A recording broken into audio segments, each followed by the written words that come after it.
عورت کا قول معتبر ہے، بس عورت کا کہہ دینا کہ میری عدت گزر گئی، ختم ہو گئی بات، چاہے وہ 3 مہینے سے پہلے کہہ دے۔ سیدنا عمر رضی اللہ عنہ کے زمانے میں ہوا تھا ایسا واقعہ، تو امیر المومنین رضی اللہ عنہ نے فرمایا تھا کہ عورت کا کہہ دینا کافی ہے۔ عورت نے کہا میری عدت گزر گئی، کیونکہ ایام عام طور پہ 1 مہینے کے بعد وہ سائیکل ہے نا پورا، لیکن اس نے کہا جلدی پورا ہو گیا، ختم ہو گئی بات۔ اسی طرح عورت دودھ پلایا یا نہیں پلایا، اس میں عورت کا قول کافی ہے۔ اسی طرح بچے کی زندگی کے بارے میں ماں کا قول کافی ہے، وہ کہے سانس لیا تھا اس نے،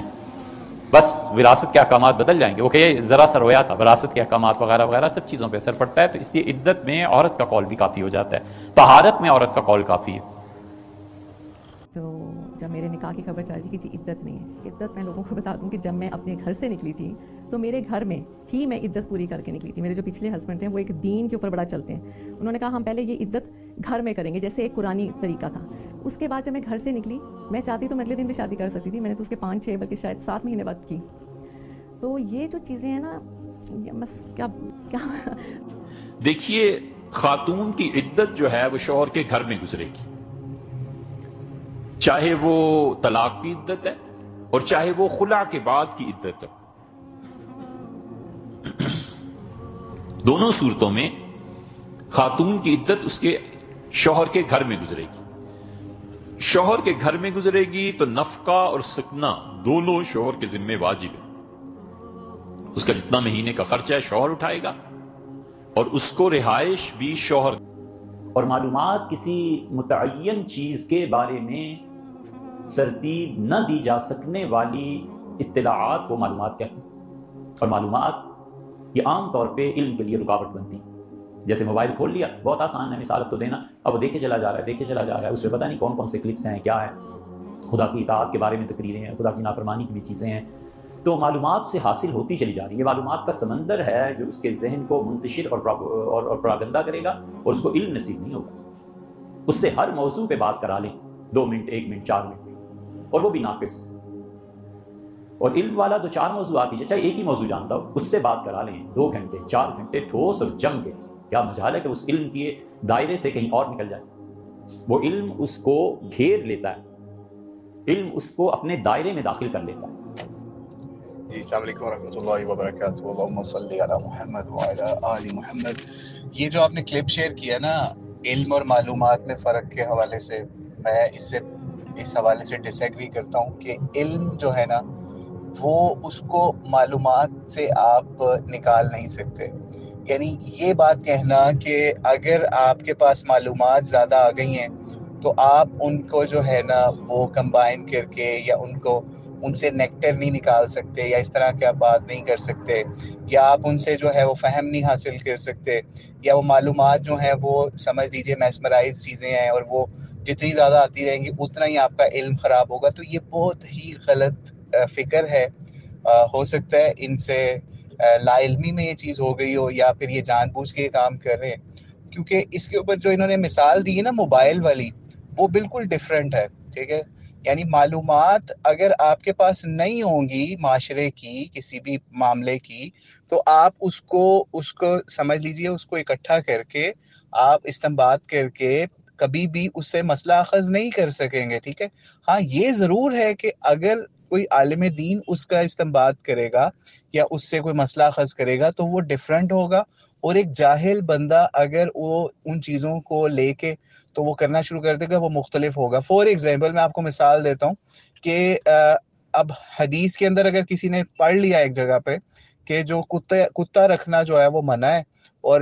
وہ آپ کے گھر میں جو ہے وہ فرشتے داخل نہیں ہوتے جس گھر میں کتا ہوگا، ٹھیک ہے، یہ اس نے صرف اتنا پڑھ لیا، اس کے بعد صرف اتنی معلومات آئی حدیث کے حوالے سے،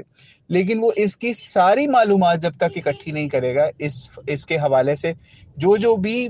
فتاوی جات ہیں ابن عباس کے یا اور صحابہ کے، یا پھر جو ہے وہ احادیث کے اندر ہی اس کے حوالے سے ڈیفرنٹ ڈائمینشنز ہیں کہ کتا کن جگہوں کس حوالے سے کس جگہ پہ رکھا جا سکتا ہے، یا کون سا کتا رکھا جا سکتا ہے، اور اس کے حوالے سے کیا اس کے احکام ہیں، پھر شکاری کتے کے کیا احکام ہیں، مویشیوں والے کتے کے کیا احکام ہیں، کھیتوں والے کے کیا احکام ہیں، وہ جب تک آپ کو چیزیں نہیں پتہ چلیں گی تو آپ جو ہے پھر آپ کے لیے وہ خطرناک ہوگی، وہ انکمپلیٹ علم یا انکمپلیٹ معلومات، ٹھیک ہے۔ تو اس لیے پوری معلومات حاصل کریں، پھر اس کے بعد اس کا استنباط کر کے آپ اسے علم کی ایک شکل دے سکتے ہیں، یا جنہوں نے پہلے سے اس علم کے اوپر کام کیا وہ کر سکتے ہیں۔ اور مفتی صاحب کو میں اس حوالے سے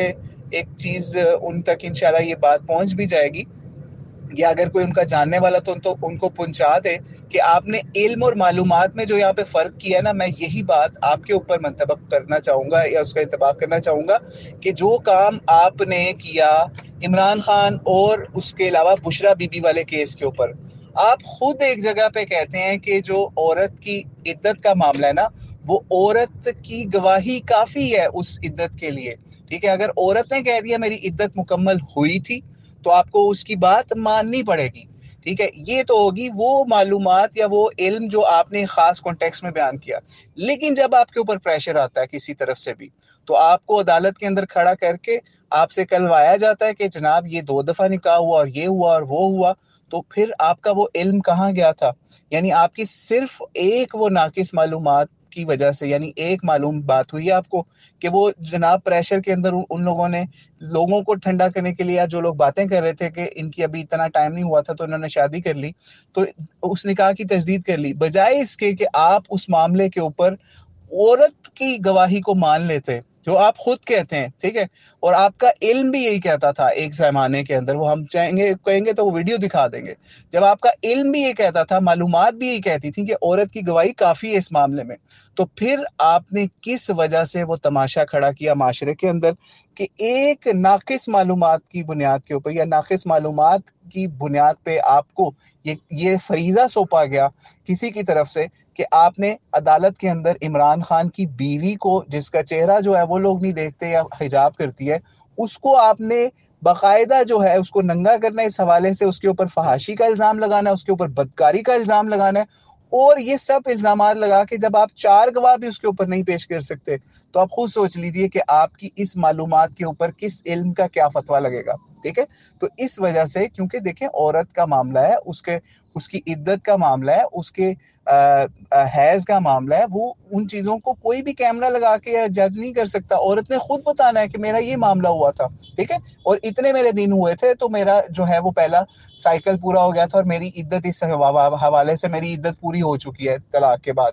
تو جب وہ کہہ رہی ہے، وہ چیخ چیخ کے کہہ رہی ہے، شروع دن سے کہہ رہی ہے، آج تک کہہ رہی کہ میں نے عدت کے اندر نکاح نہیں کیا، ٹھیک ہے، اور عدت میری مکمل ہو چکی تھی، شوہر کے گھر میں شرعی لحاظ سے میں نے عدت مکمل کی تھی۔ پھر اس کے بعد آج اٹھ کے اس کا شوہر یا مفتی صاحب مل کے یا پھر کچھ لوگ ان کو اس چیز کے اوپر مجبور کر دیں تو ہم خود یہ کہنے پہ مجبور ہو جائیں گے کہ علم اور معلومات میں واقعی آپ کے اوپر یہ فرق لاگو ہوتا ہے کہ آپ نے ایک ناقص معلومات کی وجہ سے آپ نے ایک ایسی عورت کو ایک ایسے کٹہرے کے اندر کھڑا کر دیا اور اس کو آج آپ نے اخباروں کی اور ہر جگہ کی زینت بنا کے کھڑا کر دیا تاکہ لوگ اس کے اوپر باتیں بھی کریں، کوئی اس کو زانی کہے۔ پہلے صرف عمران خان تک زانی اور اس طرح کی باتیں تھیں، اب اس وقت اس کی بیوی کے اوپر یہ باتیں آ رہی ہیں، اور اس کی وجہ سب سے بڑی آپ ہیں اور آپ کی وہ ناقص معلومات ہیں جس کو آپ نے علم کے دائرے کے اندر یا علم کے اس میں حوالے سے کرنے کی بجائے ایک ناقص معلومات کی بنیاد کے اوپر آپ نے اپنے ہی علم کے اوپر کاری ضرب لگاتے ہوئے اپنا وہ جو فریضہ تھا جو عورت کے حوالے سے، اس کی عدت کے حوالے سے جو آپ خود فتوے دیتے تھے کسی زمانے کے اندر، ٹھیک ہے، کہ جناب اس کی ہی گواہی مانی جائے گی عورت کی جس کی عدت کا معاملہ ہے، تو آپ خود اس کو داغدار کر رہے ہیں اور اپنے اسی علم سے آج جو ہے وہ روگردانی کر رہے ہیں۔ تو اللہ تعالیٰ آپ کو ہدایت دے مفتی صاحب، ہم آپ کی اس بات سے بالکل مطمئن نہیں ہوئے، اور اللہ تعالیٰ آپ کو ہدایت دے جو آپ نے بازار بدتمیزی کھڑا کیا ہے بشرا بی بی کے نام کے اوپر۔ ہمیں اس سے لاکھ اختلاف ہو سکتے ہیں، اس کے ہسبینڈ سے لاکھوں اختلافات ہیں بھی اور آگے بھی رہیں گے، لیکن آپ نے جو کام کیا وہ شرعی لحاظ سے نہایت گھٹیا اور غلط تھا۔ اللہ تعالیٰ آپ کو اس کے حوالے سے توبہ کرنے والا اور اعلانیہ توبہ کرنے والا اللہ تعالیٰ آپ کو بنائے۔ اللہ علیہ وسلم۔ السلام علیکم ورحمۃ اللہ وبرکاتہ۔